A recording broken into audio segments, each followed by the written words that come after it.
Welcome to this webinar for VISTAs on using the Education Award and managing student loans. The Siegel AmeriCorps Education Award is one of the most significant benefits for many VISTAs. To make the most of this award, though, it's important to know all the ways it can be used and understand the limitations. Today, you'll learn various ways that the Education Award can be used and get answers to your questions about managing your student loans. I'm Andy King, a training specialist for the AmeriCorps VISTA program, and I'll be your host. I'm joined today by Jessica Knight and Andy Clark from Education Northwest. Together, we'll be providing you with online support during the presentation and facilitating your questions. It's my pleasure to introduce today's presenters from the VISTA Member Support Unit. Siobhan Walker is a native of Dallas, Texas, and she is an AmeriCorps and an AmeriCorps VISTA alumna. She served as an AmeriCorps VISTA member as Regional Coordinator for the Texas Department of Aging and Disability Services in their Benefits Counseling Program in Arlington, Texas. Siobhan graduated from the University of Texas at Austin with a BA in Anthropology and Ethnic Studies, and she holds a Master's of Public Administration from Bowie State University. Siobhan joined the VMSU staff in 2013. Calvin Landrum is from Waco, Texas, and holds a Bachelor's of Business Administration from Sul Ross State University. Calvin's commitment to national service started when he served 2 terms with AmeriCorps and CCC as both a field team leader and a support team leader, where he led 3 teams on 8 projects all throughout the Midwest and Northeast regions of the U.S. Since wrapping up his NCCC service, Calvin has worked for the Corporation for National and Community Service, first at NCCC headquarters, and now he works with the VISTA Member Support Unit. Both Siobhan and Calvin have in-depth knowledge of the VISTA member benefits, and in particular, the Siegel AmeriCorps Education Award. Now I'm going to turn things over to Siobhan. Thanks, Andy. I'm delighted to be able to have the opportunity to share useful tips about how to best use the Education Award benefit, as well as provide pointers on navigating the student loan process. As a former VISTA alumna, I can attest that the information shared today will definitely guide VISTAs in the right direction.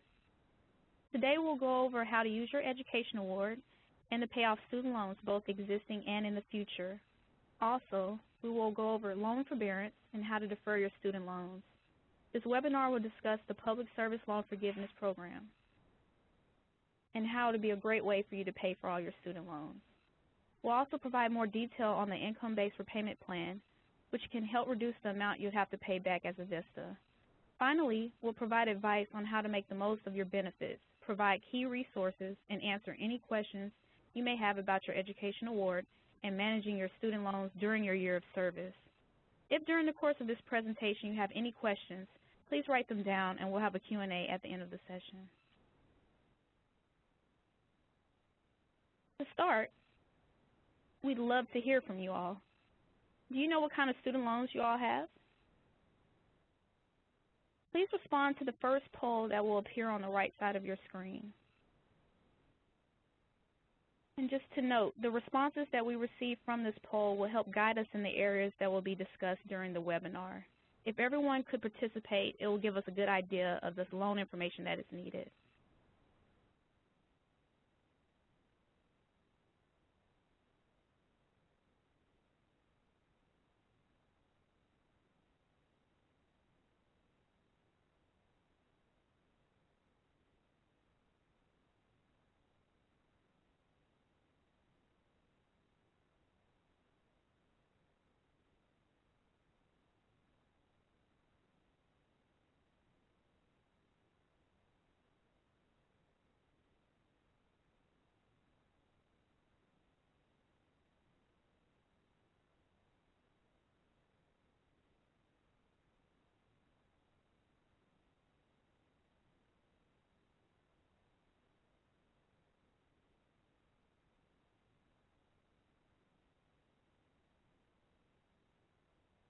All right, we have closed the poll, and it'll take just a couple seconds, and there we can see the results.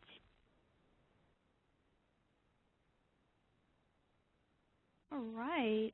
I do want to thank everybody for participating, and it appears that we do have a good number of people who have federal direct loans subsidized. And close numbers of people who stated they didn't have any loans, which is always a good thing.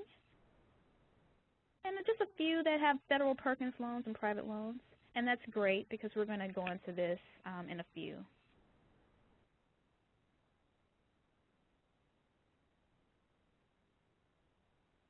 As a first step, it's important to know what type of loans you have so you can determine which of the benefits you're going to share today and how it apply to you. Broadly, there are federal loans and private loans. Within federal loans, there are two main types, Federal Direct or Federal Perkins. Now I'm going to turn things over to Calvin, who will give us a good rundown of the Education Award basics. Calvin? Thanks, Siobhan. I'm really excited to be on this webinar today. As someone who has served 2 terms of the AmeriCorps NCCC, I can fully attest to the benefits of the Education Award and how much it has helped me out. The total value of my Education Awards and interest payments has been over $14,000, which has been huge and such an amazing help for me. As part of your VISTA benefits, you are eligible to receive a Siegel AmeriCorps Education Award if you successfully complete a 12-month term of service and 1,700 hours. The Education Award is administered completely through the My AmeriCorps portal, where you can make payments toward educational expenses. The Education Award does have some limits to be aware of. You have 7 years to use the Education Award from the date you complete your VISTA service. You can divide up your award and use portions of it at different times. You could, for example, apply a portion of it to existing qualified student loans and save the remainder to pay for authorized college costs a few years down the road. Should you decide to serve multiple terms, be aware that there is a limit on the value of education awards that an individual is allowed to receive. By law, an individual may not receive more than the aggregate or total value of 2 full-time education awards. Another limitation to be aware of for VISTAs is that the education award is not transferable to dependents. So, at first glance, the Education Award may appear to be pretty narrow in use, but after taking a closer look, you'll see that there are multiple ways that you can employ the Education Award. To help cover all of these, we've broken them down into a few different categories that you can see here: paying existing future debt, paying future costs, and other uses. In the next few slides, we will review each of these categories. To begin, we'll start off with the category of paying existing debt. This is a traditional use of the award that most people expect to see, and is definitely one of the most popular. When we talk about existing debt, we mean federally backed student loans that are outstanding and will need to be paid. Loans backed by or given by the federal government are loans from the U.S. Department of Education. These loans may be serviced through other companies like Navient, ACS, or Fed Loan Servicing. Loans can only be consolidated through the government if they are federal loans to begin with, so private loans are excluded in all cases and cannot be paid using the Education Award. I saw that we have a few people who have private loans, and unfortunately the Education Award cannot be used for those loans. So, in paying for future costs, that's where the real value of the Education Award begins to shine. The most straightforward is using the Education Award to pay for your tuition and fees to reduce out-of-pocket expenses. As long as your educational institution is considered a Title V institution, the money from the Education Award will go straight to your institution, and you're able to use as much or as little as you need, depending on your situation. There are even quite a few institutions that will match your Education Award contributions, offer expanded benefits, or both. For example, the Carnegie Mellon University Heinz College offers a minimum scholarship of $10,000 per semester for VISTA alums. When combined with the Education Award, the savings and benefits are incredible. Other matching institutions include Texas A&M, the University of Arizona, the University of Colorado, and Duke University, just to name a few. So when we've done similar webinars in the past, we have been asked about GRE prep courses and if the Education Award would cover those. The answer on that is that it depends. As long as the course is taken through a Title IV institution that accepts the Education Award, then yes, you can use it. If the course is offered through a private company, the Education Award will not cover those expenses. For more information about GRE classes and fee programs, visit ets.org. So, as you'll see in the next few slides, there are a variety of uses that the award can be put towards that might not occur to you at first glance. So the Education Award can be used in a wide variety of ways beyond tuition. You can buy books, school supplies, or use it for cost of living expenses. In order to use the Education Award for these kinds of expenses, you will need to get acquainted with your financial aid counselor and read up on the rules and regulations for the Education Award. These costs must be figured into your total cost of attendance, and you will receive the funds in the form of a refund after all expenses have been paid. So if you look at this graph, it's kind of broken down sort of how that works out. So, for example, let's say that your tuition fees and books are $5,200 for a semester, and you need a laptop. So you want to purchase a laptop that's $1,000. If your financial aid package is for $5,000, you would need to send an Education Award overpayment of $1,200 in order to make up the difference of $200 that your financial aid package didn't cover, and to receive the additional $1,000 needed to cover the cost of your laptop. Now, this can be a tricky thing to navigate, so make sure that you're well-versed in the Education Award when you go in to speak to your financial aid counselor.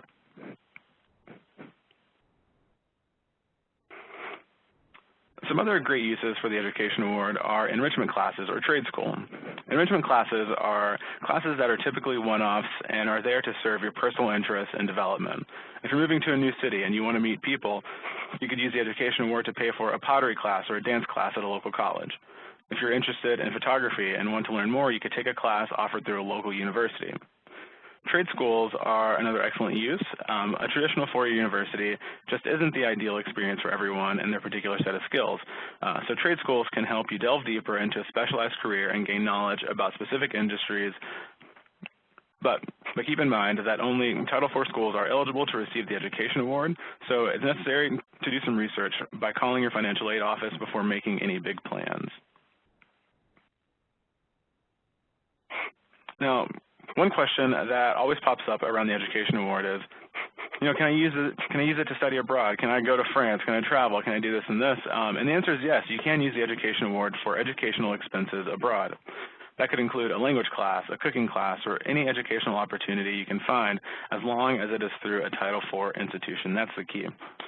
To see what this might look like, let's look at an example of a Vista alum who found a creative way to study abroad using the Education Award.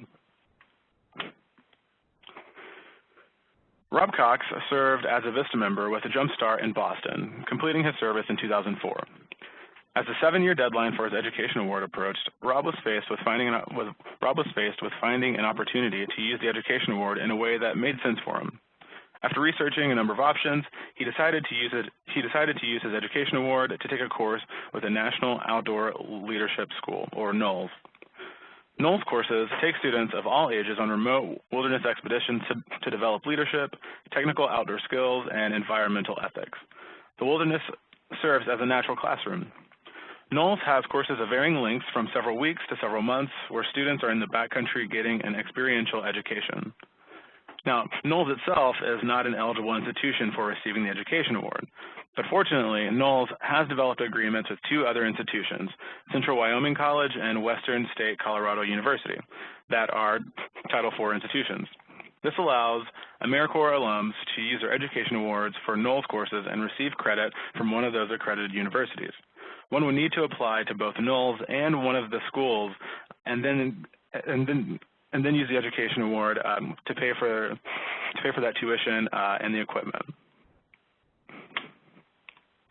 So using his Education Award, Rob took a class called Baja Coastal Sailing that contrasts the ocean and desert environments. He spent 21 days in the field around the Gulf of California near the desert of Baja, Mexico, with 11 other students and 4 instructors. He developed leadership skills while learning the technical aspects of sailing, including navigation, wind and wave theory, and meteorology, along with learning to survive in the extremes of the desert environment. So why did Rob pick NOLS? He had a limited time frame to use his Education Award. The 7-year expiration was approaching, and he wasn't interested in taking a regular university class. He was working full-time and had a limited number of vacation days to be away. He was also looking for the type of learning that happens outside the traditional classroom. Did he like it? Absolutely. He learned a lot. He was in the course with another AmeriCorps alum who was also using his Education Award. Without the Ed Award, Rob would not likely have been able to afford to take the course at NOLS, so he's very grateful for it. Now let's take a look at how to submit a request to use the Education Award by creating what is called a payment request. So whether you're paying for existing loans or future costs, you start the process of using your Education Award through the My AmeriCorps portal. Once you have completed your term of service, you'll be able to access a link from your home screen to create an Education Award payment request. You'll have access to the form where you will enter the payment type, the amount authorized, and then the institution where the payment will be directed. Once you initiate a request, payment generally takes place within 48 hours. Now, any use of the Education Award is considered taxable income in the amount that it was used, in the year that it was used. The Corporation for National and Community Service, which administers AmeriCorps Vista and the Education Award, does not withhold taxes from the Education Award, so the amount that you are slated to receive will be the full amount that you have to use. If a year goes by that you do not use any funds from the Education Award, you do not have to claim it as taxable income. If you do use a certain amount of the Education Award, a 1099 miscellaneous form is generated. A 1099 miscellaneous form is provided when you use at least $600 of the Education Award in any given year. If you use less than $600, the amount used is still considered taxable income that must be reported even though you won't receive a 1099. So, even though your Education Award isn't a taxed, even though your Education Award is taxed in the year that you use it, there are other ways to reduce your tax liability for educational purposes. There are multiple federal income tax credit programs for those who have current education expenses. So if you're currently taking college courses or plan to in the future, you want to look at both these credits. They're not administered or associated with AmeriCorps. These programs can help you save money in the future. You can visit the IRS website to learn more about these credits, as well as connect with an interactive tax assistant tool to help you determine if you're eligible. We're now going to turn things over to Siobhan, who's going to go into more detail about managing your existing student loans. Thanks, Calvin. Next, we will talk to those of you with student debt in the form of school loans. There are many factors to think about when you're considering your loans and the best way to manage them during your service. In this section, we will talk about loan forbearance and deferment, the Public Service Loan Forgiveness Program, and income-based repayment options. Before we begin, we'd like to hear from you again. How many of you have already put your loans into forbearance or deferment? Please take the time to answer this poll, which is, again, located on the right side of your screen. And we appreciate everyone's participation in advance. We're looking forward to reviewing and discussing the results.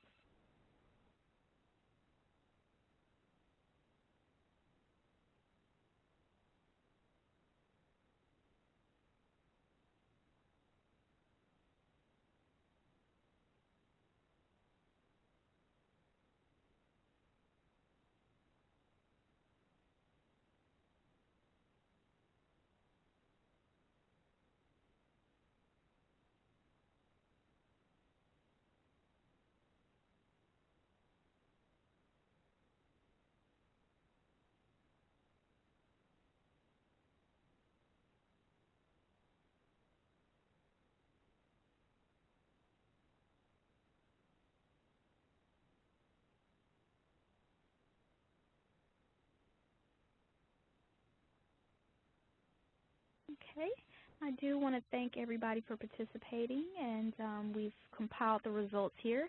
It looks like a large majority have placed their loans into forbearance, and that's a great thing. We are going to discuss that more in detail, and just a few people who have their loans into deferment, so that's good to know.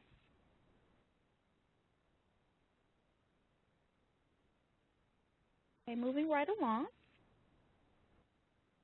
There is an important additional benefit that comes with signing up for the Education Award. It's very important to understand so that you can get the greatest benefit possible while you serve. If you select the Education Award as your end-of-service benefit, you can put your federal student service loans into a state of forbearance with the National Service Trust, which is a part of the Corporation for National Community Service, so that you don't have to make those loan payments while you're serving as a VISTA. And I'm going to refer to this as the National Service Forbearance. So which loans qualify for forbearance? Most federally backed student loans qualify for National Service Loan Forbearance. For example, federal direct loans and direct consolidation loans can be placed in National Service Forbearance. There are two exceptions to this. Parent Plus loans and Federal Perkins loans are not eligible for National Service Forbearance. Private student loans also do not qualify for National Service Forbearance. If your lender tells you that your loan does not qualify based on your national service, ask them if you qualify for income-based deferment. Also, if you have loans that do not qualify for any sort of forbearance or deferment, you may want to explore loan consolidation so that they can qualify. So the benefits of forbearance, the most immediate benefits of having your loans in forbearance is that you don't have to make the loan payments, which is always a great thing. However, interest will continue to accrue on your loans.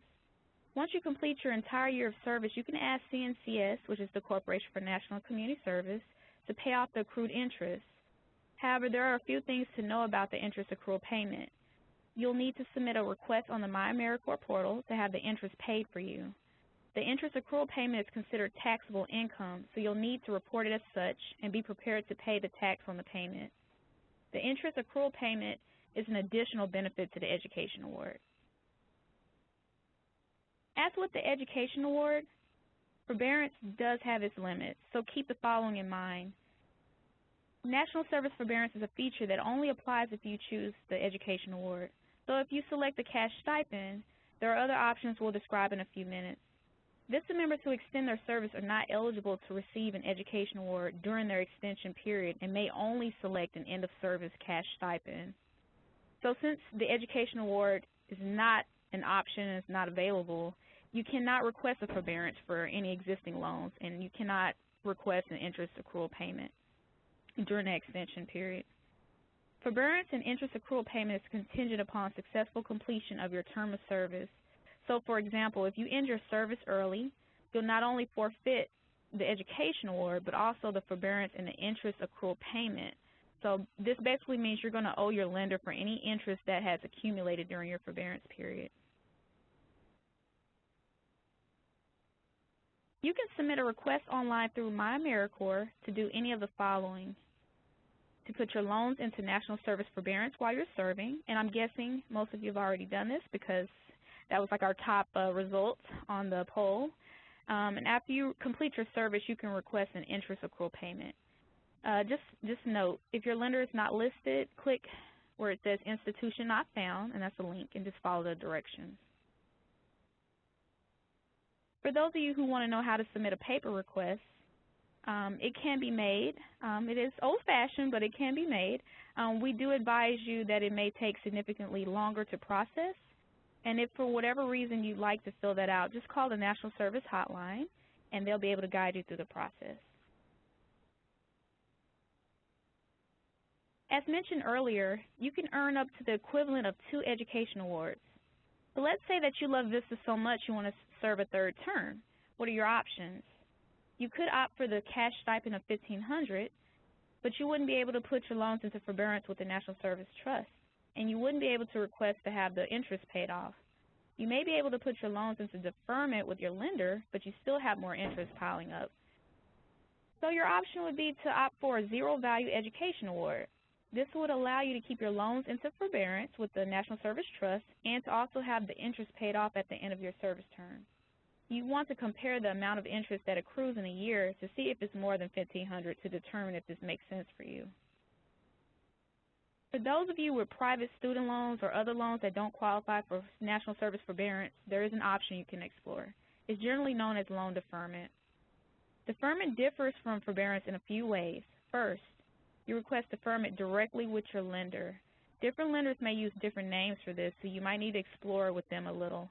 Basically, you want to request that they temporarily defer your payments due to economic hardship created by your low income during your year of service. Secondly, not all lenders offer loan deferment, and if you find that your lender doesn't, you'll want to explore options to lower your monthly payments. And there will be more coming up on this topic in a bit. The third difference between loan deferment and forbearance is that deferment may not offer an option to pay off the interest that will accrue while the loan is in deferment. So let's take another moment to hear from you all. Are you interested in a public sector career one day? If so, please share what types of public service careers interest you. And you'll go ahead and enter those ideas into the chat box and make sure you send to all participants. Andy?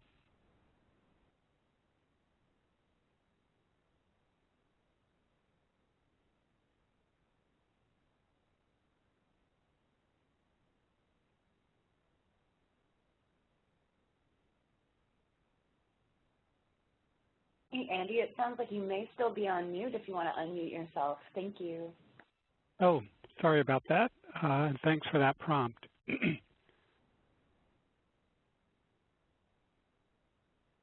All right, so we've got the chat open, and I'm having trouble seeing it myself. All right, so it looks like we've got a range of career interests here, everything from teaching to careers in law, college, public health, a lot of public health, social work, youth development, foreign service. That sounds like a really exciting kind of career. So lots of different kinds of careers that people are thinking about, many of which could be categorized as public service. So we're just looking at public service loan forgiveness in just a second. And Siobhan, maybe you can share a little bit about the Public Service Loan Forgiveness Program. Awesome, I sure can, Andy. So what is public service loan forgiveness? Well, there are multiple federal programs that go above and beyond what the VISTA program offers when used in concert with our benefit to help maximize the value of your education award. To begin, Public Service Loan Forgiveness is a loan forgiveness program that encourages graduates to choose a career in public service. It applies only to federal direct loans, so if you have Parent Plus loans or Perkin loans, you may consider consolidating them to take advantage of PSLF. If you consolidate, please keep in mind that only payments you make on the new direct consolidation loan will count towards the PSLF. If you make 120 on-time full monthly payments while you're employed by a qualifying public service organization, the remaining balance of your federal loans is forgiven, but only those payments made since October 1st, 2007 count because that's when the PSLF program started. The balance forgiven is not considered taxable income. The employment and loan payments don't need to be consecutive, so you could work in public service for a few years and then take a corporate job and then go back to working for a nonprofit. Only the payments made during your time in public service employment count towards the PSLF and the 120. This gives flexibility in how your career proceeds. So let's take a quick look at what types of employers qualify as public service employment. To begin, in order to qualify, it needs to be full-time employment. That's the first step. Public service employers, they may include any local, state, or federal government organizations, nonprofit organizations, as long as they're not partisan political organizations or labor unions, public schools, libraries, and other related organizations. Some more examples of public service employment that qualify includes emergency management, military service, public safety and law enforcement services, public health services, public interest law services, early childhood education, public service for individuals with disabilities, and also the elderly.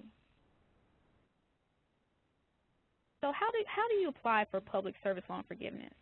Well, in order to apply, you will need to document your qualifying public service employment as you go along. So each year, or at least each time you change jobs, you will need to complete the PSLF employment certification form, have your employer verify it, and then submit that form over to Fed Loan Servicing, which is part of the Department of Education that manages PSLF. Fed Loan Servicing will review your employment certification, and they'll let you know whether or not it qualifies, if there's any information missing or if they need additional documentation. They will also let you know how many qualifying payments you have made. So just an FYI for currently serving VISTAs and VISTA alums who would like to document their VISTA service term as a qualifying public service employment, please submit that form over to the VMSU, and that is the VISTA Member Support Unit, via the National Service Hotline fax, and I'll just give out the number. That is 703-206-7277. Once that is received, the VISTA Member Support Unit will certify the employer section of the form. And based on your VISTA term information, we're going to return that form back to you, and you can submit it to Fed Loan Servicing for processing. So after making your 120th qualifying payment, you can submit the PSLF application form to request forgiveness of the balance on your direct loans. More details can be found online at studentaid.ed.gov. We'll include the link in the resources we share after this session. So, you may be thinking to yourself right now, the terms of my loan are for 10 years, so by the time I make 120 payments, the balance will be paid off. You know, that's actually a good point to make. However, there may be many other options to reduce the amount that you owe monthly and as a whole, and Calvin will explain this further in the next slide. I'm going to give it over to you, Calvin.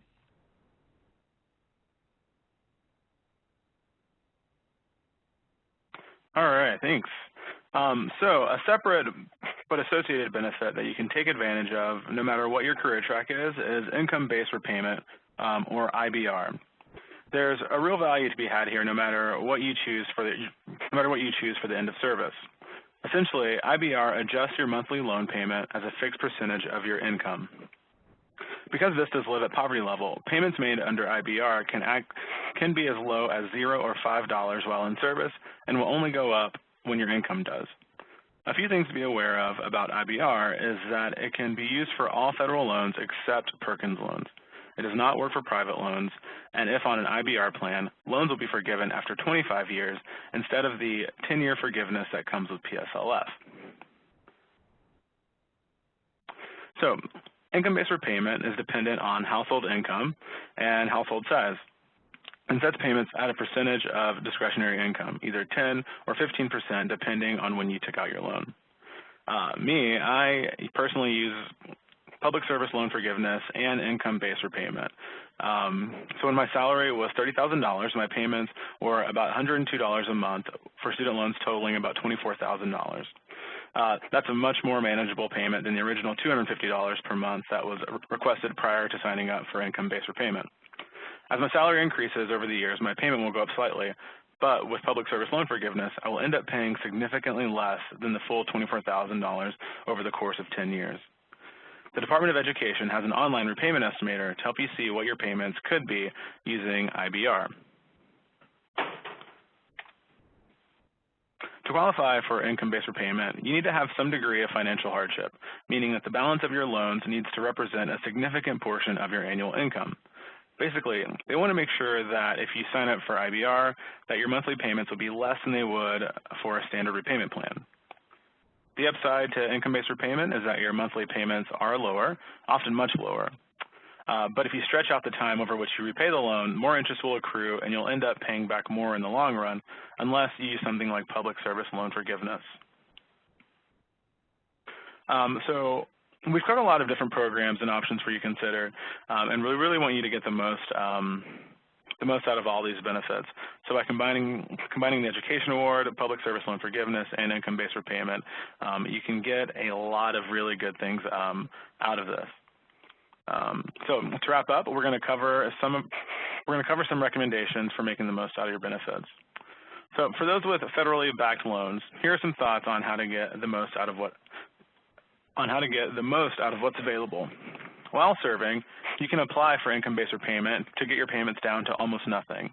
This is a great option if you know that you will be doing public service loan forgiveness and want to get credit towards your 120 payments without actually paying anything. So if your payments are $0 under income-based repayment, you still get credit towards your 10 years or your 120 payments, but you haven't actually paid anything. That's amazing. So applying for forbearance while in service is another great option to put your payments on hold and have the accrued interest taken care of at the end of your service. So when you're done with your service and you get the option to use your Education Award, there is an interest payment request that you can use, and basically you submit that request and AmeriCorps will pay the interest that is accrued over your term of service. If you're earning a cash stipend at the end of your service, ask your lender about other programs that they may have to help you manage your loans, and consider a zero-value Education Award for future terms of service if you have reached your maximum amount of Education Award funds. So you can opt to have a zero value education award if you've already earned 2 full education awards.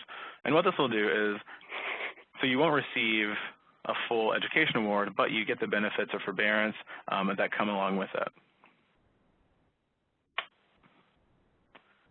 So no matter what decisions in service, these benefits extend well into your life after VISTA.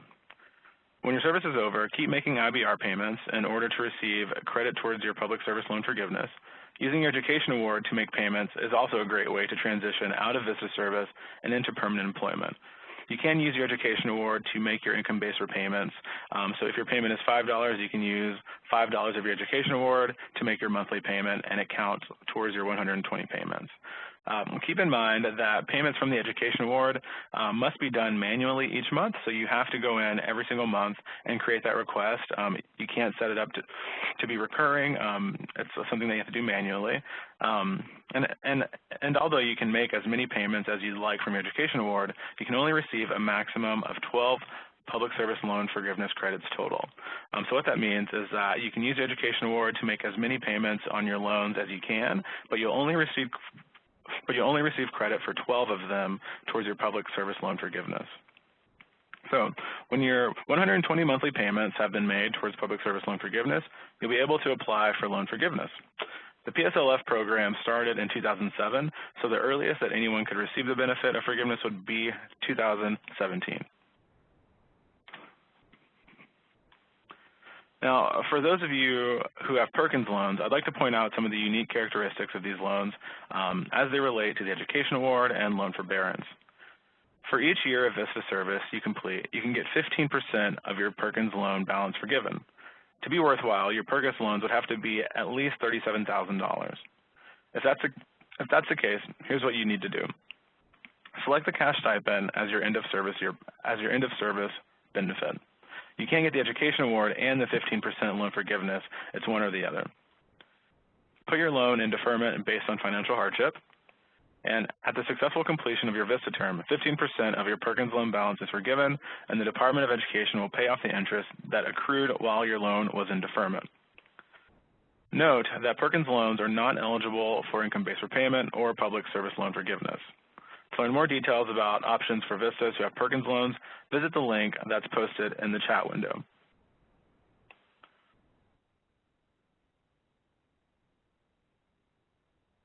All right, so to make sure that you can use all this information in the long run, CNCS has a great online resource for you to take advantage of. It's called the EdAward. It's called edaward.org, and I strongly recommend that you at least browse this site. To help us explore this resource a little further, I'm going to turn things back over to Andy King for a quick tour of the website. Andy? Great. Thank you, Calvin. And I'm going to share my desktop here, so give me 1 second, and it should, all right. So I believe now you should be seeing the Education Award website, which Calvin and Siobhan have been talking about. It's on the nationalservice.gov website under resources. You can also get to it at edaward.org. There is a redirect there. So we want to take a quick look at this and then really refer you to dive into it a little bit more deeply. But I do want to kind of point out some of the navigation so you can really find your way around. The site's divided into 2 main areas, stories, which is here in the sort of the center of the screen. And these stories illustrate many ways that the Education Award can be used. And the other is what's called the guidebook. And I'm going to scroll down here, and the guidebook link on the right takes you to a section where the information is organized by topic. So here in stories, there are 7 different stories that illustrate different situations where an AmeriCorps member is deciding how best to use the Ed Award or different ways to manage their student loans. Each story comes with 1 or more short animated videos and links then to additional information. So for example, Jade here, right in the center, has student loans that she'd like to pay off, but she doesn't want to pay any more back to the lender than she has to. So the video walks through the strategy that she can use to use her Ed Award in a way that maximizes the amount or rather minimizes the amount that she will end up paying to the lender over the long term. Back to our stories list. There are two others that are related, Lee and Trent over here. They're both looking at careers in public service, but they're not sure that they can manage their student loan debt on low salaries. Both of their stories show how IBR and PSLF can be used together to reduce their debt burden. So here is Trent's story. You can see the video is playing there. So the video kind of walks through the background, and as you listen to it, it may sound familiar to your situation, so it kind of helps you know if you're in the right place. And then after watching the video, you can see down here links to the related resources, which give you all the specific details. Now let's take a look at the guidebook. As I mentioned, you have to scroll down, and it's here on the right. These categories up here are part of the guidebook, but the ones with the little arrow next to them make the navigation a little bit easier. It's quirky, I know. It's just a sort of a function of the website. But anyway, so if you click here on Guidebook, you'll see that then this menu opens up, and then within each of these major headings, you can see some of the subheadings that are there. So let's see. Let's take a look here at loans. And again, I have to scroll down. So you can see within the loans section, you can learn about eligible loans, strategies to manage your loans, more about national service forbearance, income-based repayment, and then loan forgiveness, public service loan forgiveness. If I click on any of these and want to see the content, it's up here at the top of the page. And then again, the navigation, you have to scroll down a little bit to get it. One more thing I'll point out is here under schools. And several of you were asking about this in the Q&A already.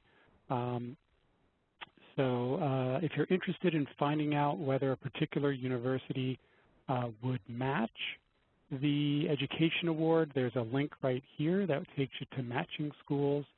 Some of you also were wondering about Title IV schools, and one of you pointed out that there's a broken link here. So this link to Title IV takes you to a description or a definition about Title IV. But then when you go to the Department of Ed website, the link doesn't work because they reorganized their pages. We've got the new link, and we'll be posting it again in the chat. So we apologize for that, and we'll get this updated as well.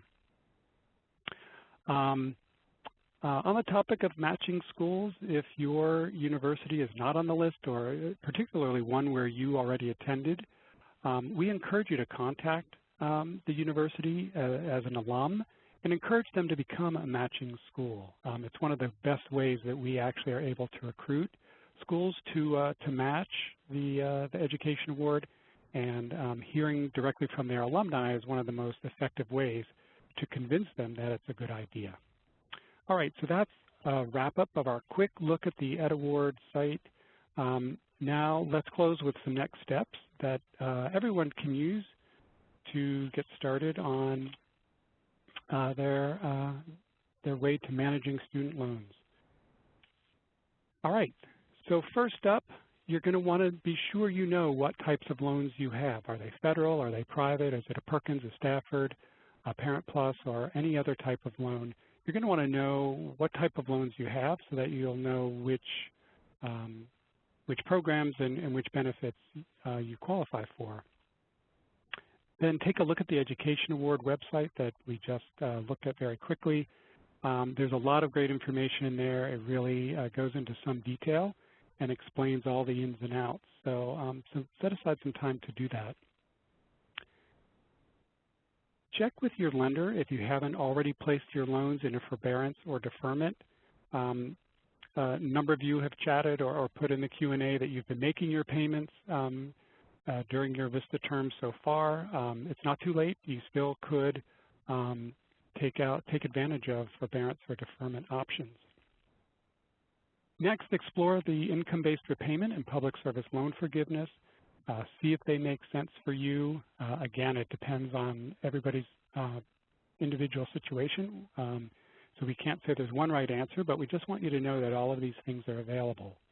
And then make sure that your lender is listed in My AmeriCorps, because if you want to use, if you want to put your loan into National Service Forbearance and then have the interest paid off, your lender has to be there. And if they're not, there are instructions online to tell you how to get them listed. All right, so we're going to get to your questions now, and let me tell you, there's been a lot of them. But while we do that, I'm going to ask you to take a few minutes to share your feedback through a quick poll, which is now open on the right side of your screen. We'd love to hear your feedback and input. What did you like about the session? What could we have done better? And then also, what ideas do you have for topics that we could include in future webinars? So you can be answering that while we are answering your questions. And to ask a question, if you haven't already, we're going to give you some instruction around that. And as I mentioned, we've got a lot of questions in already, and so I just want to say up front that we might not be able to get to every single question, but we're going to do our best. Some of the questions we will consolidate because several of you are asking similar things, so listen carefully to make sure that you don't miss the answer to your question, because it could be asked in a slightly different way. As I said earlier, we're going to focus on questions that we think will be of interest to many other audience members. And if you have a question that's specific about your own personal situation, we're going to ask that you contact the National Service Hotline so that you can get an answer that's really tailored to your specific situation. I think you know where the Q&A panel is over on the right side of the screen. It probably closed when the poll opens, so you'll see the Q&A is just above the polling. Click the triangle next to Q&A, and that will reopen the panel. And now I'm going to ask Holly, our operator, to tell us how you can ask a question if you're on the phone. Holly? Thank you. Thank you. If you would like to ask a question, please unmute your phone, press *1, and record your first and last name clearly when prompted so I may introduce your question. One moment, please, for incoming questions. All right. And while we're waiting for, one thing I forgot to say. So we're going to try to do our questions in slightly logical order. We're going to sort of follow the topics in the order in which we presented them. So the first session or section of questions are going to be related to the Education Award. So if you're thinking about pressing *1, do that now if you have a question related to the Ed Award. Then we'll go on to look at loan forbearance and deferment. After that, we'll look at public service loan forgiveness and income-based repayment. And then we'll get to some, any other miscellaneous, none of the above type questions. So right now, we're going to start with questions on the Education Award. And the first one up says, can the Education Award be used to purchase school supplies like a laptop? And if so, how do I go about doing that?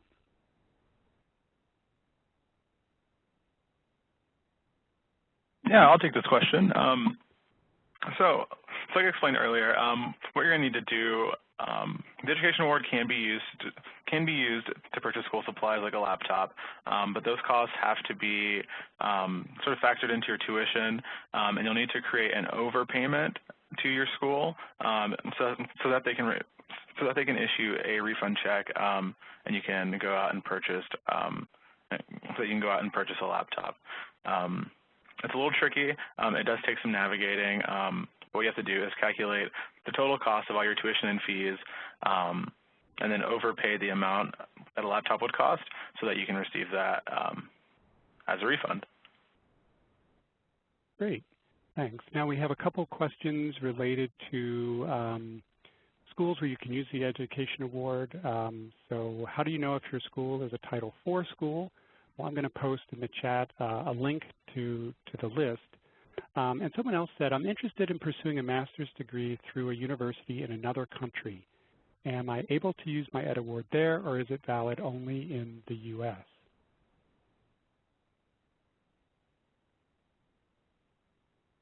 If that institution is a Title IV institution, then yes, you'll be able to use your education award. That's sort of like the overarching rule and the overarching sort of principle with the education award is that if it's a Title IV school and if it's on the list, then yes, you'll be able to use it. I know there are U.S. colleges that have satellite campuses in other have satellite campuses in other countries that may be eligible. But really what you're going to want to go back to and refer to every single time is this college or institution a Title IV institution? And if it is, then yes, the education award can be used there. Great. And related to that, could I use the Ed Award to help with travel expenses for studying abroad? I believe you can if they are wrapped into the tuition and fees associated with that trip. So like I said, it all has to be in your kind of total cost package that you actually pay to your university. If it's a separate expense, like if you just want to use it to buy a plane ticket, that's not going to work out. But say you're studying abroad and the cost of travel is included in the tuition and fees and things like that, then yes, that money can be used towards those expenses. All right, great. And so I guess the same would be true for, say, rent or other living expenses. Is that right? Yeah, that's correct. Yeah, and someone said, is there a chart, or how do we figure out how much we should ask for in terms of rent or other support? Right, so you're going to talk to your financial aid counselor, and they can give you a breakdown of all of your tuition, all of your fees, and all and really everything that you have to pay for, that you're required to pay for. And once you get that total, you can look at your total. So let's say your total is $10,000, and you have $8,000 in scholarship money or grant money. That means you have $2,000 that you still need to pay for. And that's just base. That's classes, tuition fees. If you send a payment of $1,000, knowing that your rent is $500 a month, you can get a refund for $1,000 and then pay 2 months of rent. Okay, great. And we've had a few more questions come in related to the laptop situation. So sounds like folks are really interested in that option. So does it mean that the university must bill you for the cost of the laptop? Or someone else says, can't I just buy the laptop through the university bookstore and use the Ed Award to pay for the laptop, from my university account? Yeah, that may be an option, but that's going to be something that you're going to have to work out with your university and just make sure that it is wrapped up in those tuition and fees. Okay, great. Also related to the Ed Award, but a slightly different question. So how long after our service term ends does it take for us to be able to access and use our education award and to request the interest accrual payment? Right. It's usually within a couple of days. As soon as we close you out of service, that link appears on your My AmeriCorps portal. So when you log in, on the left side, once you're closed out of service, you'll see a link that says My Education Award, and you click on it, and it will tell you everything about your education award. It'll give you the full amount that you have left, how much you've used, and it's also from there that you can create the interest award payment. But it's usually within about a day or two after we receive all of your close of service forms and after everything has been processed and we exit you from service. So usually, I would say 2 to 3 days after your close of service, you should be able to access your education award. Great. All right, so Holly, let's go to the phones and see if we have any questions waiting there related to the Education Award. I show no questions at this time, but again, as a reminder, if you would like to ask a question, please unmute your phone, press *1, and record your first and last name clearly when prompted. One moment, please, for incoming questions. Okay, great.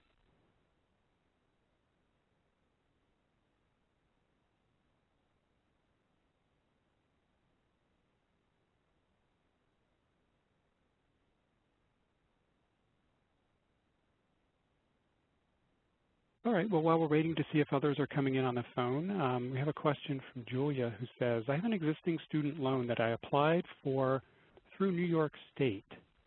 They said they accept the Siegel Education Award, but would I still be able to use it since it's not a federal loan?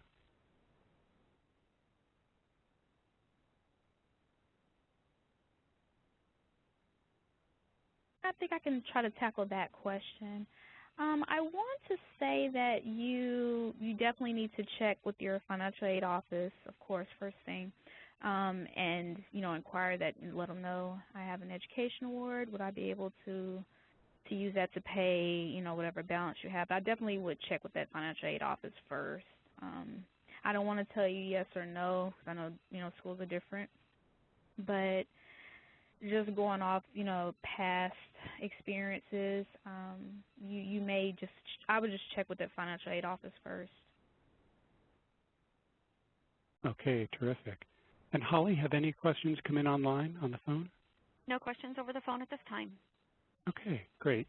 Well, I'm sure we have some more questions on Education Award. I'm going to be sifting through some more, but let's move on and take a look at loan forbearance and loan deferment, and we'll take a look at a number of questions there, and we'll come back and look at the Ed Award again later.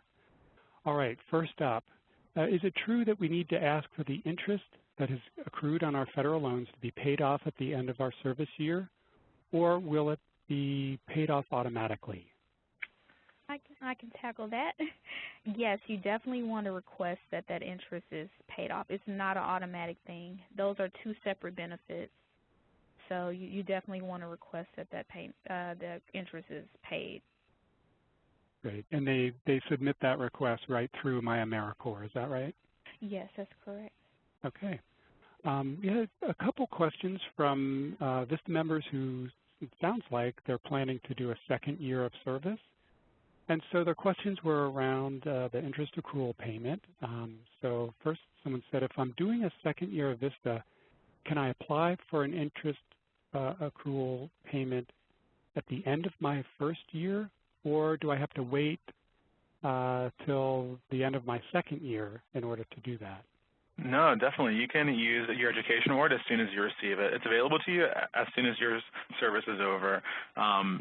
So as soon as you have the education award, no matter how many terms you're doing, it's available to you as soon as you're done with whatever current term you're working on. So yes, you can create an interest accrual payment. That's what I did for my service. I served for 2 years. So right after my first year, I submitted an interest accrual payment, and they paid that. And then I had about a month between service terms where I wasn't in forbearance, so I just used my education award to make like one payment, and then I went back into forbearance my second year of service. At the completion of my second year, I submitted another interest accrual payment, and that was paid also. So for me, like, both of my education awards were $5,550, I believe. But with my interest accrual payments, the total value of my education award and my interest accrual payments was about $14,000. Wow, that's terrific. And of course, people will want to keep in mind that when they get that interest accrual payment made, that counts as taxable income for the year in which that is made, right? That's correct. Okay. All right, so we had a couple people ask a question similar to this one. If we did not defer our loans directly through AmeriCorps, are we still able to request an interest accrual payment at the end of our service term? The answer is no, because forbearance and deferment are different in that forbearance is administered and requested through AmeriCorps specifically.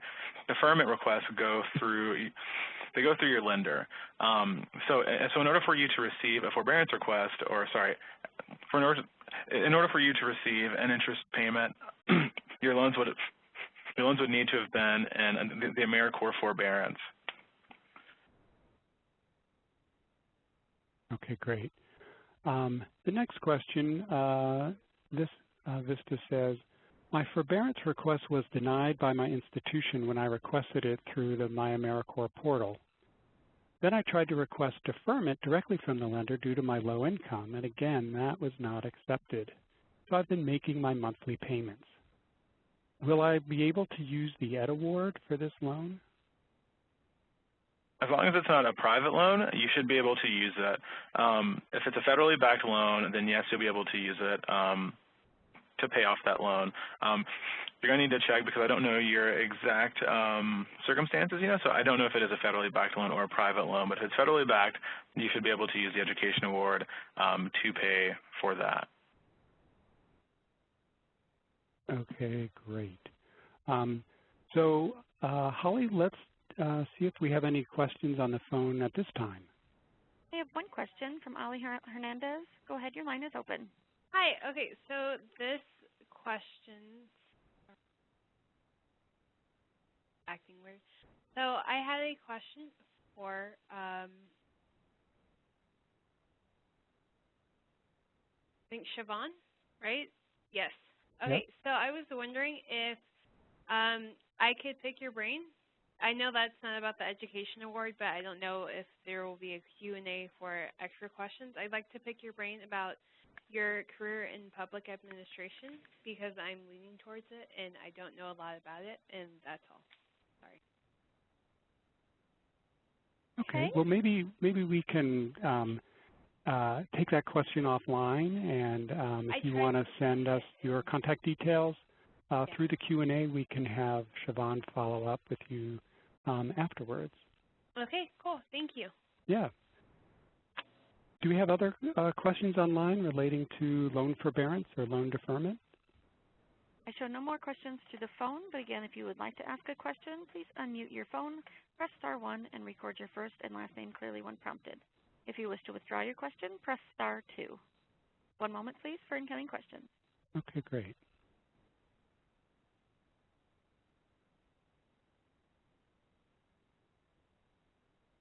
Our first question comes from Chris. Go ahead, your line is open. Hi, Chris, go ahead. Chris, are you there? We're having trouble hearing you. Yeah, all right.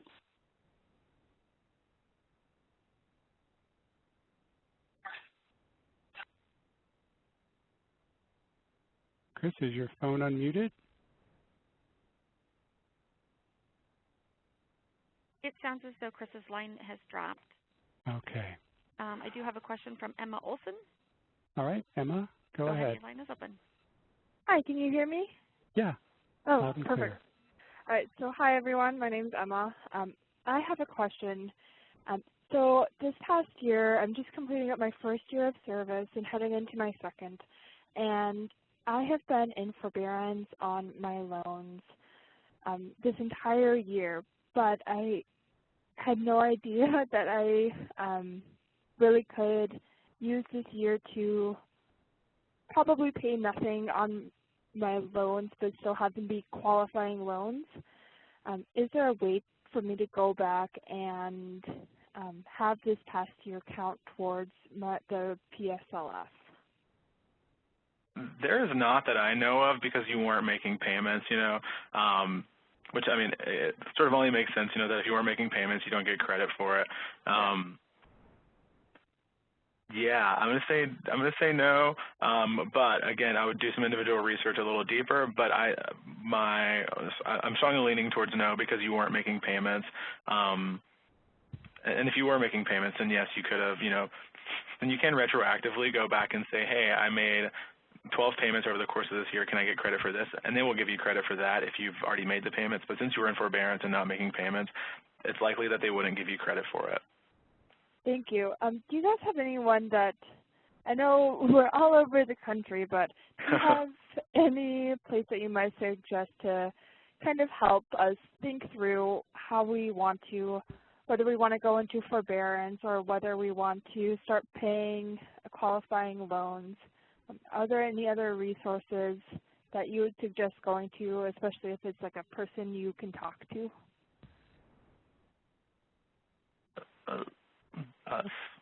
I would say call the National Service Hotline and ask to be connected to the VISTA Member Support Unit.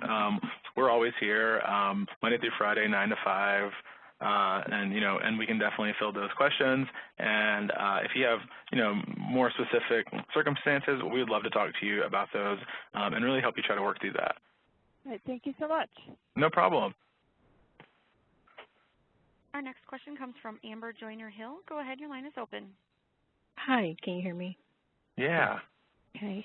I am currently making payments on one federal direct loan, and I'm wondering if at the end of my service term, can I apply to have or request to have CNCS reimburse me for the interest that I paid during that term? Ooh, that's a good question. That is one that I'm not sure of, because I know that we pay the interest if your loan was in forbearance, but if you are already paying, I'm not sure if they will retroactively reimburse you for the amount that is accrued or that you paid on over the course of the year. Anyone else have an answer to that question? Yeah, I agree with you, Calvin. I haven't heard of anything of being reimbursed for paying that interest. Just only with us paying the accrued interest for you. Yeah, I believe that's right, that the loan needs to be in National Service Forbearance in order for the National Service Trust to, have a relationship with that lender and to see the interest that's accrued and be able to pay that lender for that interest. So if you're making the payments yourself outside of our system, there's no way for the National Service Trust to be aware of those payments, and you won't have the ability through My AmeriCorps to request the payment. That option won't appear. Okay. And I have one question also about something that was presented. When you all were discussing the public service loan forgiveness payment option or repayment option, you said that it was possible to kind of take a break, so it doesn't have to be 10 consecutive years of employment in a qualified field. But that's not what I was told when I talked to somebody a couple years ago about the program. They said that it has to be 10 consecutive years, like you can't take a couple months off and do something else. So I just wanted to double check that that's what you said. It does not have to be 10 consecutive years. Okay. Yeah, I know a lot of times, when we talk with different people, we may get different answers, but you definitely can take a break. It doesn't have to be 10 consecutive. It doesn't have to be, back to back. There's many people, like I've served as a VISTA, and I've been in the corporate world, and, you can definitely move around as you please. If you choose to stay in one job for 10 years, that's definitely your thing. But don't feel compelled that you have, in order for it to qualify, you'd have to stay in that job for 10 years. Yeah, and doing research for this presentation, I actually presented that information, and I did see on the FedLoan website, who administers the public service loan forgiveness, that they did say, that you can go back and and you can move around and do things as long as your 120 payments are made while you were in public service. So again, if you did 5 years of public service and making payments that entire time, and then you took a year break and then decided to do 5 more, that year doesn't count, but your 5 on each end do. Okay. All right. Well, thank you very much. That's no problem.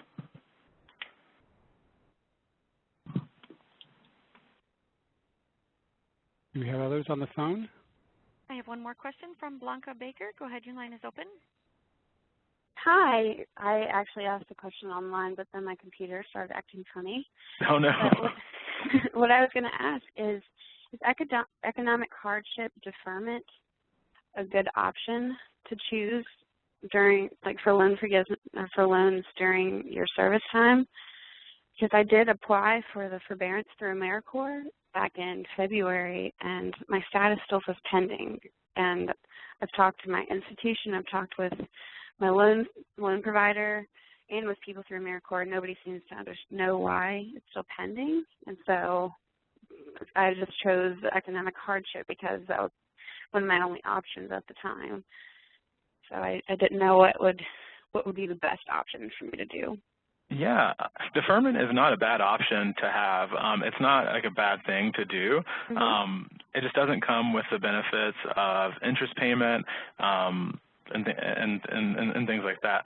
My suggestion, if you've contacted your lender and they're saying, hey, we're not seeing this request, is to go ahead and resubmit that request and then call them back and really bug them. People will give you what you want if you bug them long enough. Yeah, you're right. So really, go in and I would resubmit that request. Maybe something happened. Maybe it was like a glitch, you know, and it didn't make it through. But go in and resubmit it, and then follow up with them again and say, hey, I submitted this. Like, I can show you, you know, where it's at. This is a screenshot. I submitted it. Like, I need, you know, I need you to apply this. But yeah, deferment is not a bad option. Like I said, you just don't get the interest payment.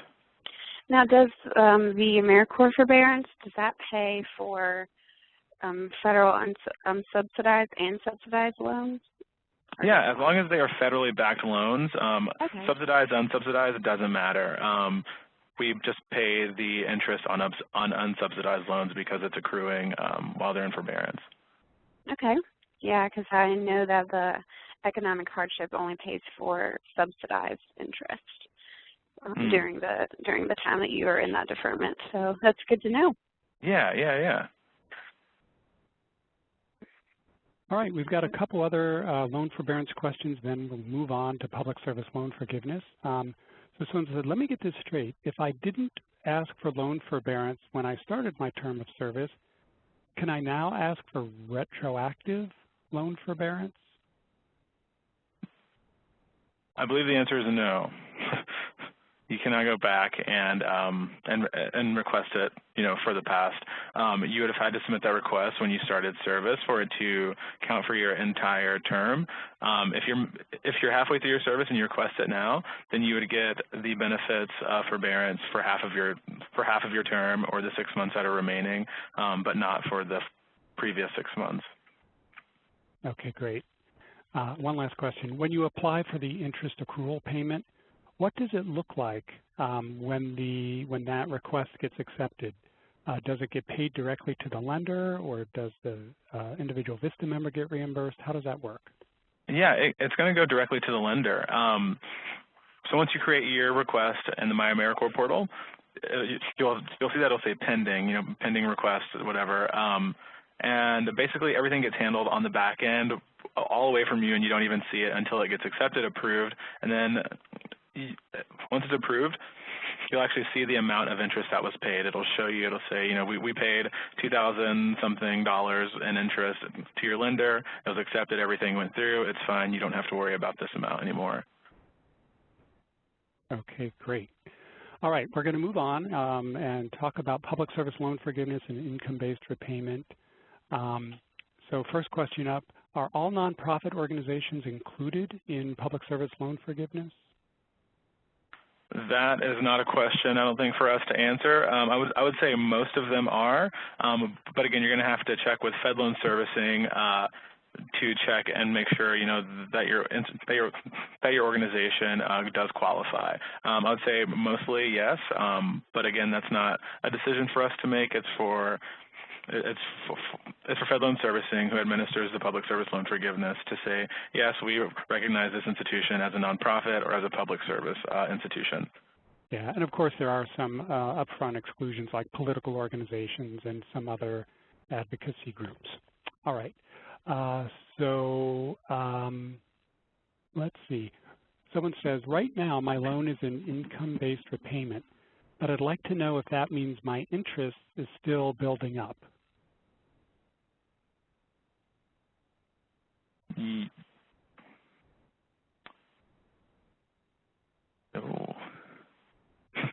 Yeah, I think the simplest answer is yes, of course. Interest is still accruing, and because you're making smaller payments now, that means it's going to take longer to pay off your loan. So in the end, there'll be more interest if you end up paying it all off, you know, all the way down the road.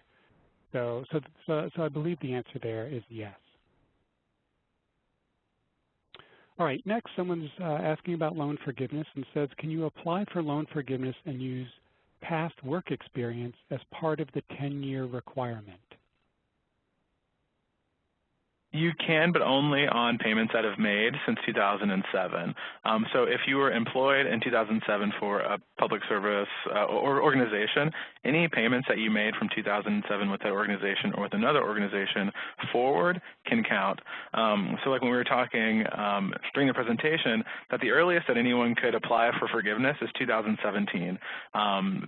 Because the program started in 2007, and they only accept payments from 2007 forward. So Yes, so the answer is yes. If you were working there from 2007 forward, those payments can count and qualify as part of your 120 payments. Right, and of course it probably goes without saying, but if you didn't have student loans during that past employment, then none of those past employment years count. It's only while you're in public service employment and you're making student loan payments. All right, so in terms of what qualifies as a full monthly payment.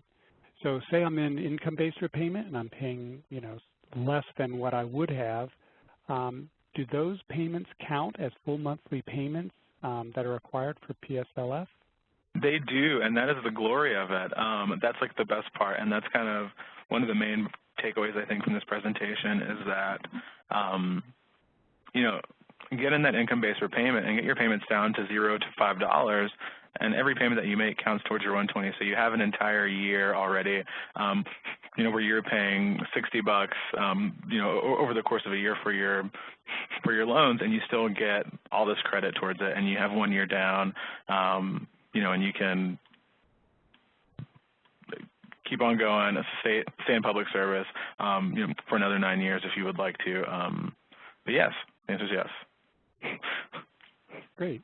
A couple folks have asked about, can my VISTA service count towards PSLF? So, but specifically if my loans are in forbearance, so I'm not making payments, is there a way to, at the end of my year, make payments so that I can get credit for those 12 months? Right, great question. Definitely, you definitely can use your VISTA service as part of the public service, because we definitely do receive those forms in our office, and we certify those and send those back to you. And you said on the second part of the question, basically just saying like making payments. Yeah, definitely can do that. So definitely, send those as soon as you are ready to. But we're ready to certify and send them back to you so you can get that submitted. Yeah, there is one small caveat.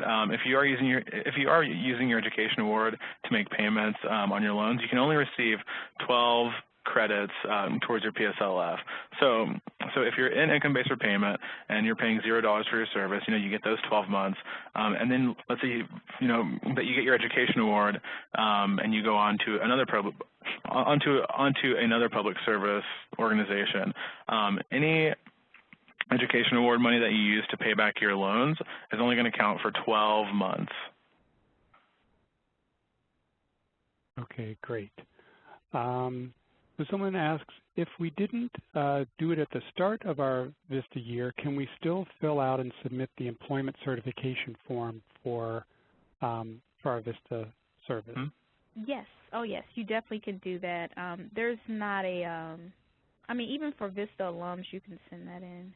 Because what we do here at the VISTA Member Support Unit, we're looking up your information. We're just certifying that you served during the time period that you did serve and send that back to you. So there's not really a deadline with that.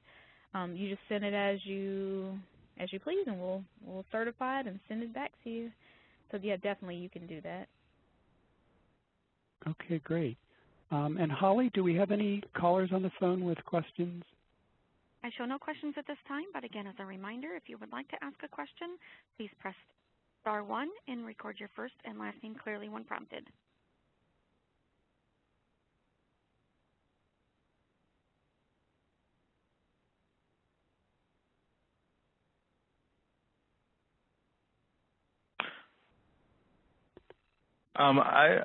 I would like to answer a question really quick, Andy, if I can, that I see in the chat. Grace Persico said, so does that mean we can technically get 2 years applied to PSLF, one for our year of VISTA, and then one for another year if we use our education award to make loan payments? And the answer is yes, and that is a really great workaround and a really wonderful way to leverage all of these programs in your education award is to get 2 years out of your 1 year of service. Great. And I can go into a little bit more detail also. If you, so let's say over the course of your service, your payments were $5. That means you paid $60 total over the course of 12 months. If you pay $60 of your education award towards your loan, then it gets broken down into that counts as 12 payments because each payment was $5. So that's how you would receive that extra year. Great. Here's another question. Aisha says, if your loans are already in forbearance, can you change to IBR so that it will count towards PSLF? If your loans are already in forbearance, can you change to income-based repayment so that you can count that towards PSLF? Your loans would have to come out of forbearance, and you'd have to be making payments on them in order to count towards public service loan forgiveness. Does that make sense? Yeah, because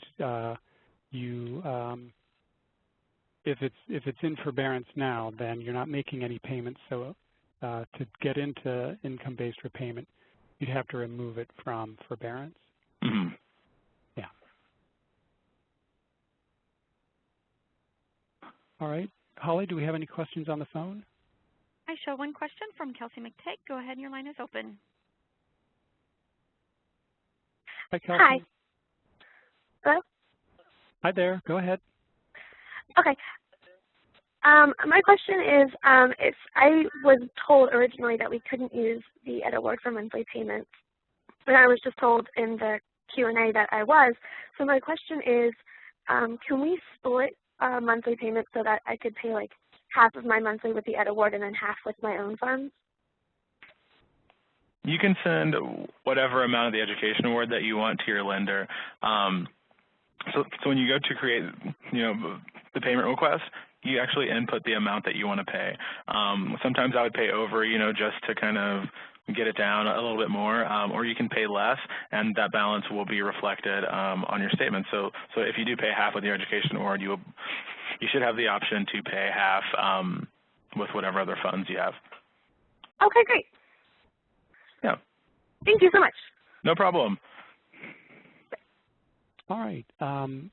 I know we've got more questions, so let's shift over to a couple questions related to service terms. So someone asked, is doing a second full term of VISTA considered an extension?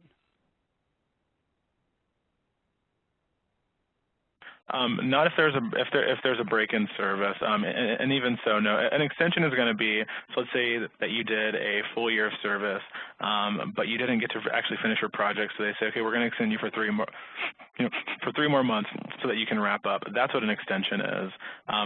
Doing a second full year it's just doing a second year. It's not an extension of service. Right. Okay. And so the context for that is with doing a second full year, you can earn a second education award, and assuming you haven't already hit the limit. So exactly, because that would be like a re-enrollment for a second full year. Yeah. And then we're getting close to the end of our time. So here's maybe our last question. Is there a way I can find out how my taxes will be determined, say, on the Ed Award? I don't want to use the education award and end up paying out half of it in taxes. So how can I figure out how much tax I might owe? Generally, with tax questions, we're not trained to go into detail about that. We always try to point vistas to IRS websites, things of that sort, to your local tax office, but we don't really get into too much of tax scenarios here at the VMSU. Yeah, because everybody's situation is just so different, and we don't want to give misinformation. Sure, and while we can't answer those tax questions, anybody can go to irs.gov and look at the tax table, and if you have a sense of how much you're going to earn in a particular year, you can look at the tax table and figure out how much tax you would owe based on that income. And then you can figure out, well, if I add, say, $1,000 of my Ed Award, would that put me into the next bracket? Or if I use $2,000, or if I use the whole amount. So you can look at the tax tables to get a sense of how the education award would affect your overall income and where that would put you in terms of taxes owed. It's not precise because, of course, you'll have deductions and all those kinds of adjustments, but that's a way, sort of a quick way that you can do that. But we really do want to refer you to the IRS because they are the tax experts. Okay, well, I know we didn't get to all of your questions, and apologize for that. We've had so many questions come in and not that much time to answer them. As I've mentioned earlier, you can always call the National Service Hotline with your questions related to your benefits, and particularly around the Education Award and other benefits. So I want to give a huge round of thanks to Siobhan Walker and Calvin Landrum, our experts from the VISTA Member Support Unit, for all the great information they've provided here today, and to thank all of you for your participation. And before we depart, I want to share with you information on our upcoming webinar. Our next webinar is coming up later this month on July 22nd. We're going to take a look at innovative volunteer recruitment. We know that many of you are responsible for recruiting and managing volunteers and may find this topic to be of interest. Thank you again for all of your participation, and we hope to see you on one of our future sessions.